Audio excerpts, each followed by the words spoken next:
आज़ादी के पहले की घटना है। मैं उस समय बंबई में रहता था। अमृतसर में कांग्रेस का अधिवेशन था। लोकमान्य तिलक अध्यक्ष थे। मैं अपने एक तरुण मित्र के साथ बंबई से अमृतसर पहुंचा। दिसंबर का अंत था। उस साल कुछ ही दिनों पहले अमृतसर में भयानक वर्षा हुई थी। पंजाब की सर्दी प्रसिद्ध है और इस वर्षा के कारण वहां सर्दी बहुत ही बढ़ी हुई थी। हम लोगों ने बंबई में सर्दी देखी नहीं थी, इससे साधारण कपड़े ले गए थे। दोनों के पास ओढ़ने बिछाने के लिए एक एक चद्दर और एक एक हल्का सा कंबल था।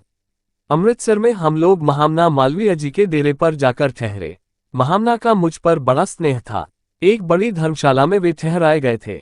शायद महात्मा गांधी जी भी उसी में ठहरे थे। रात को हम दोनों 2 चारपाइयों पर सो गए। शरीर ठिठुर रहा था, छाती में पैर दिए पड़े थे। कंबल से मुंह ढक रखा था पर बदन कांप रहा था। रात के 9 बजे रहे होंगे। महामना मालवीय जी सबको संभालते हुए हम लोगों की चारपाइयों के पास आए।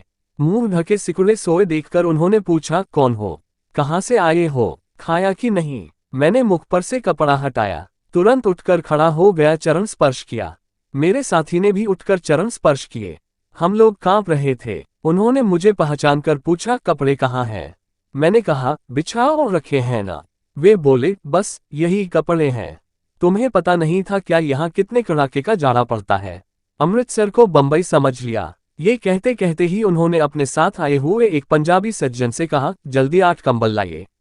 फिर पूछा, खाया कि नहीं? मैंने कहा, खा लिया।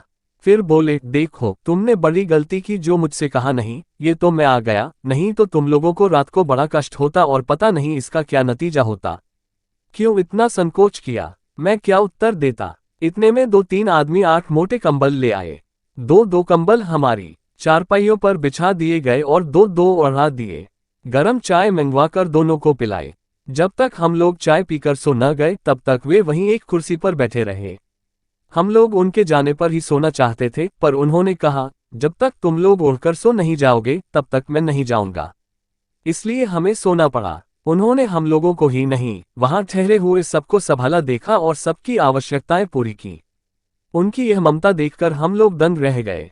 आई थिंक कि यह सच्ची कहानी आपको अच्छी लगी होगी। यदि अच्छी लगी है तो हमारे चैनल को लाइक, कमेंट, सब्सक्राइब करें। मिलते हैं एक ऐसी सत्य और रोचक घटना के साथ नेक्स्ट अगले वीडियो में। तब तक के लिए जय श्री राम।